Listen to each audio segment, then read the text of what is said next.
Françoise Hardy, une des grandes figures de la chanson française, est décédée à 80 ans. C'est son fils Thomas Dutronc qui a annoncé la triste nouvelle mardi 11 juin 2024, aux alentours de 23h30, sur ses réseaux sociaux. Il a simplement partagé une photo de lui enfant dans les bras de sa mère avec en légende « Maman est partie », le tout accompagné de nombreux cœurs.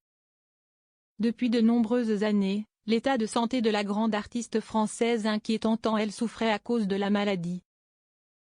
Alors que son fils avait révélé au début du mois de juin qu'il se préparait à la mort de sa maman, elle est finalement décédée. Pour l'heure, on ignore si elle était entourée des siens lorsque la maladie a pris le dessus sur sa soif de vivre. De nombreuses personnes souhaiteraient assister aux obsèques de Françoise Hardy. En revanche, immédiatement de nombreuses personnalités de la culture et politique ont pris la parole pour lui rendre un hommage appuyé. Ainsi, tout laisse à penser qu'il devrait y avoir beaucoup de monde pour ses obsèques. Mais pour l'heure, aucune information n'a été donnée concernant la date ou encore le lieu où se tiendra le dernier hommage qui sera rendu à Françoise Hardy.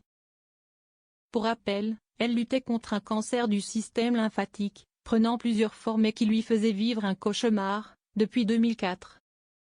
Déjà en 2023, la chanteuse avait confié dans les colonnes de Paris Match son souhait de partir bientôt et de façon rapide. Sans de trop grosses épreuves, comme l'impossibilité de respirer. Jacques Dutronc n'a pas encore réagi à la mort de Françoise Hardy. Celui qui a été le grand amour de sa vie, à savoir Jacques Dutronc, n'est pas encore sorti du silence. Il doit être dévasté par la mort de la mère de son fils avec qui il avait toujours gardé des liens très forts même s'il avait mis un terme à leur relation amoureuse. Preuve de la grande artiste que t'es Françoise Hardy. Dans le classement des 200 meilleurs chanteurs de tous les temps du magazine américain Rolling Stone en 2023, elle était l'unique représentante de la France.